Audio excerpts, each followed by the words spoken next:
सांगणार नाही. निरोपाचा आडवा बाहेर निघून गेला तरी रेंगाळत राहील या पारंगातच माझ्या आजच्या कार्यक्रमाचे पूज्य पूजन वर्ग व विद्यार्थी मित्रांनो, या 4 वर्षापासून माझे दुसरे घर असलेल्या या शाळेला निरोप देण्यासाठी मी इथे उभे आहे. खरं तर आपल्या समोर उभे राहिल्यावर माझे मन गळून येत आहे. कारण हवा यापुढे मला या शाळेची विद्यार्थिनी म्हणून आपल्या समोर आपले मत व्यक्त करता येणार नाही. या शाळेतील भरपूर सुखद आठवणींची शिदोरी घेऊन मी इथे उभा आहे. मला आजही आठवतो तो माझ्या शाळेचा पहिला दिवस. थोडीशी घाबरतच माझ्या बाबांचे बोट पकडून मी शाळेत आले. अतिशय अबल आणि लाजरे असलेले मी या शाळेने बोलके केले आणि एवढे समृद्ध बनवले की मी आज धाडसाने मंचकावर माझे मनगत व्यक्त करू शकते. जीव लावले गुरुजनांनी, आई वडिलांसह आम्हाला कसे सांगू किती दुःख होते सोडून जाताना तुम्हाला.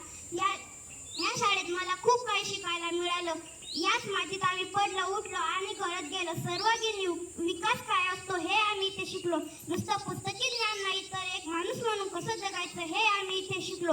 आम्ही केलेले उपक्रम, केलेले खेळ यामधून आमचे सर्व मॅडम यामधून चुका सुधारण्याची मदत करायचे. मोठे भाग्यवान आम्ही गुरु आपल्या समोर लाभले. सहवासाने आपल्या जीवन धन्य झाले.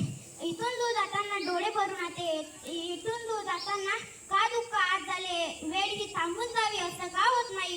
इथून दूर जाताना पावले पुढं का पडत नाही. पण इथले क्षण, मित्र मैत्रिणींशी, शिक्षकांचे अनुभव आयुष्यभर लक्षात राहते. शेवटी एवढंच म्हणते, धन्य माझे गुरु आणि धन्य माझी मराठी शाळा. धन्य माझे गुरु आणि धन्य माझी मराठी शाळा. जय हिंद, जय भारत.